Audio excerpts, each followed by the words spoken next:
congé sans solde pour se rendre en Russie, voyage sur des lignes commerciales, grosse tête avec les joueurs après les victoires. Kolinda Grabar-Kitarović, la présidente de la Croatie, est sans conteste la plus grande fan de la bande à Modric.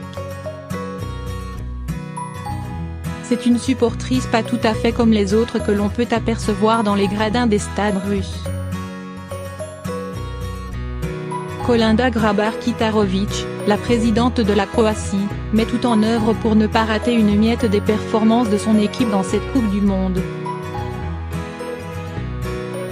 Photo dans l'avion avec des supporters. La présidente, qui figure à la 39e place du classement des femmes les plus puissantes du monde établi par Forbes, a effectué un premier voyage en Russie le 1er juillet, pour assister au 8e de finale entre la Croatie et le Danemark, victoire des Croates, 1-1, 3-2.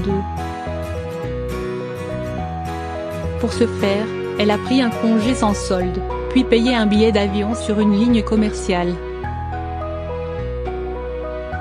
Plusieurs supporters ont profité de l'occasion pour prendre une photo avec elle, vêtue du maillot des Vatreni, au cours du vol. Le soir venu, elle a préféré suivre la rencontre depuis les travées du stade de Nijni Novgorod, plutôt que de s'installer dans la tribune présidentielle comme les autres figures politiques.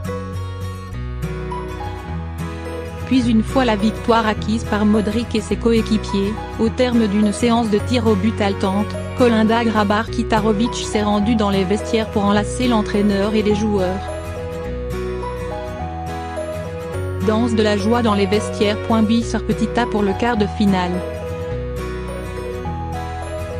Le 7 juillet, la présidente croate prend un nouveau congé sans solde, se retrouve sur un vol commercial, et assiste à la rencontre entre son équipe et la Russie à Sotchi aux côtés du président de la FIFA Gianni Infantino et du vice-président russe, Dmitri Medvedev.